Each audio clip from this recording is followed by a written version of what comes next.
Hello, I'm live again, and I'm sideways this time. I thought I'd try it this way. Hi, thank you for coming online. Thank you for watching this recorded or live. I really appreciate your time. Today I'm talking about a topic that I actually was obsessed with probably like 10 years ago.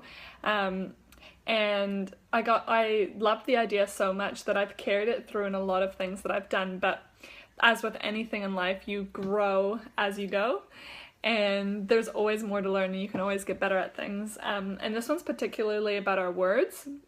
So it's also a massive topic. I mean, I could be talking about it for quite a long time, but basically, I don't know if you've ever heard of the concept of the words that we speak have different vibrations, so to speak. They have different energies. And it's not so much to do with only the words, although it would prove that potentially, yes, the words do have an impact by themselves, but it's also the emotions and the feelings that we have attached to those words as well that makes a massive impact.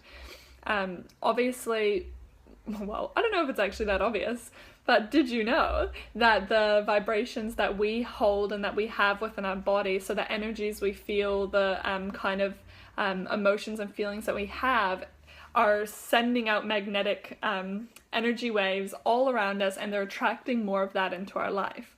So whether it be positive or negative, be mindful. I guess like it's a big call out for a lot of people as well, that if you're experiencing a lot of really amazing things in your life, you're most likely vibrating at a really high frequency, versus if you're attracting maybe not so ideal circumstances. A lot of times we have to take a look at ourselves in that scenario. Can be a tough pill to swallow, that one, at times. And I know that when I was in a place where I definitely wasn't attracting very good things into my life a few years ago,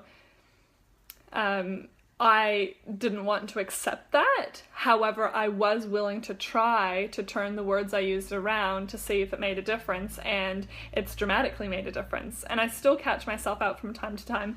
But the best example that I can give you of this is, and some of you may have heard of it before, but if you Google search, just, I guess, like water crystal or water molecule experiment, you'll find something on it.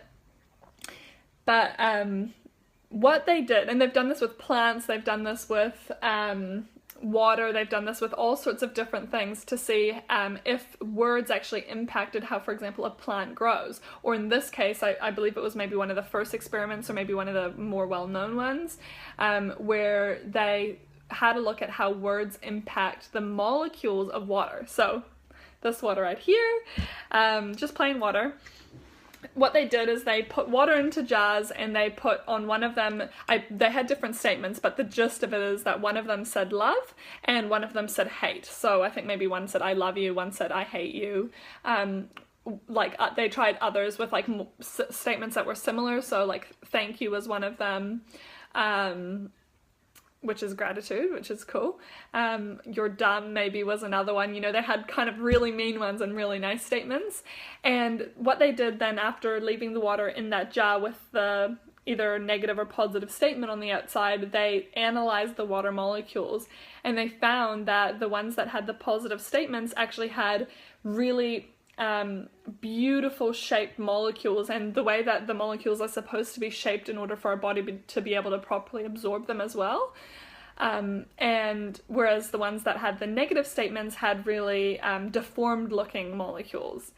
So this is just such a mind-blowing fact when we think about the fact our body is predominantly water. It's like, numbers are just so not my thing. I've said that before. Well, I should stop saying that. Speaking of words, numbers are my thing. They're going to become my thing now. But I do forget numbers sometimes. Ooh, my sister's home with a load of teenagers. I'm going to have to cut this off soon. Hi, Jay. I'm just on Facebook Live. If you guys can just go out back, that'd be cool. My sister. Anyway. So yeah, our body's 70-80% water, something like that.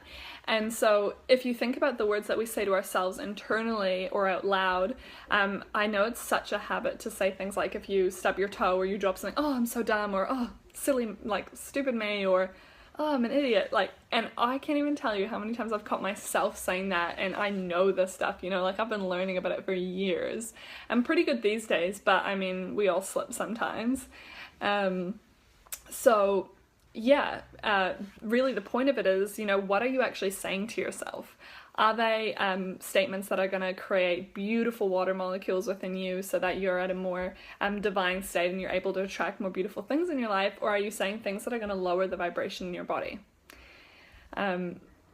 Be mindful. I know in our household we do loads of things to increase the positivity. So for example, we have water jugs like in our kitchen that because we like our water at room temperature. You can do this if you leave them in the fridge as well, I guess.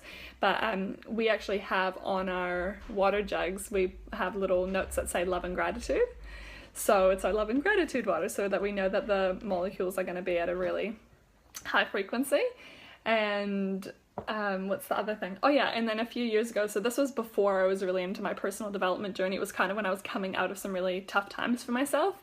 And I really was obsessed with this concept that, you know, what we want in our lives, or what we project, we attract. So I actually got a love tattoo. And because I figured if I put it on my body, then hopefully that will impact the molecules in my body and also attract more of it into my life. And I was not necessarily meaning romantic level, but at the time it was before I met my now husband. But I was meaning, you know, compassion and kindness to one another as well, which I feel all falls under that love category. And I got it in big, bold letters so that it was really nice and stand out. And yeah, and I've definitely noticed, and it kind of ties in with stuff I've talked about on other videos, you know,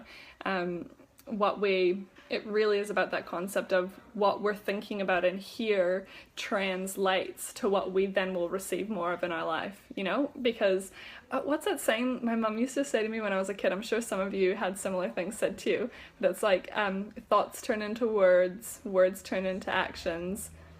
So think, you know, I don't know, something like that. I can't quite remember, but it was something about like if you think bad things, they'll turn into bad words, which then will turn into bad actions. And so it's really that simple concept. It's nothing really more dramatic than that. But anyway, that's all from me. I better go because I can see the kids are trying to be as quiet as possible. And it's a beautiful sunny day, so I'm gonna go enjoy that, and I hope that's added a little bit of value. Google that study, by the way, it's so interesting if you haven't already, and I will catch you next time. See ya!